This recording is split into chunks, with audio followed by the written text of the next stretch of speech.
président de la République est dans son rôle. Si en plus il dit écoutez, c'est une cata, je vois rien venir, je veux dire non, franchement. Alors il est dans son rôle. Moi j'ai toujours pitié des gens qui sont au milieu d'une catastrophe et qui vous disent non, ça va aller mieux. Enfin, quand on est très par malade. exemple, Arnaud sur Twitter nous dit oui, il faut croire au retournement économique et aux licornes. Non, celui-là, par exemple, il va aller le chercher, Thierry Mandon, cet auditeur. Oui, mais je comprends les Français. Les gens, ils attendent de voir.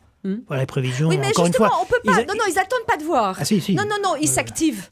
Si vous saviez ce que les chefs d'entreprise se battent, etc. En revanche, il y a quelque chose sur vos prévisions et vos sentiments, il y a quelque chose qui est très très clair, et je le ressens et je le regrette infiniment, c'est que les boîtes, elles se sont mises en position guerrière, c'est-à-dire que on a licencié, il y a déjà longtemps parce qu'il y avait la crise, on ne recrute pas, quand on a un besoin pour absorber, on ne prend pas de CDI parce qu'on a trop peur de ne pas pouvoir licencier ou que ça coûte horriblement cher, parce que ça coûte horriblement cher. Je comprends qu'on puisse se réjouir, mais je pense que c'est le contraire qu'il faudrait faire. Et donc, ils recrutent en CDD, on n'en a jamais eu autant. Ils prennent pas les jeunes parce qu'ils sont pas tout de suite opérationnels. Donc, ils sont tellement méfiants qu'on a une économie paralysée. Donc, libérer cette méfiance, c'est ça qu'il faut faire. Vous avez raison, on s'organise pour l'hiver, quand on est en hiver. Ça fait 5 ans qu'on est en hiver. Oui. Ça fait 5 ans qu'il y a 0 de croissance, donc on s'organise pour l'hiver. Sauf que ce qu'ils me disent, et j'en connais des entreprises, moi je suis un élu, mais j'en ai plein dans mon territoire. Est-ce que vous avez bossé en entreprise déjà ? Oui, j'ai posé 12 ans en entreprise. Donc, ça me fait plaisir. J'ai organisé le rachat par les salariés d'une entreprise, enfin je connais un tout petit peu, beaucoup moins bien que vous. Mais vous avez été. Donc je fais très attention à ça et je dirige un programme de recherche sur les maladies rares. On a créé 90 startups de biotechnologie, donc j'ai un minimum de connaissances. Ils s'organisent pour l'hiver. Aujourd'hui, ils nous disent quelque chose nous dit que le printemps est là. Mais est-ce qu'on l'attend sans rien faire ? C'était la deuxième partie de votre critique. Et là-dessus, pour le coup, je vous rejoins.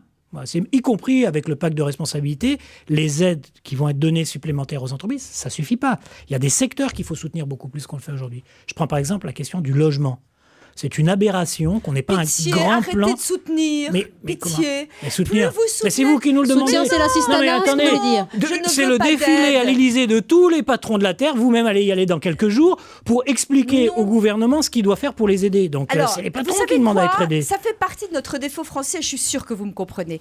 On est tellement taxé, ligoté, vérifié, contrôlé qu'on demande des aides pour compenser. C'est une erreur du patronat. C'est une erreur fondamentale. Gardez vos aides. Moi, j'aimerais que vous laissiez vivre les entreprises, que vous laissiez recruter, qu'il y ait beaucoup moins d'État.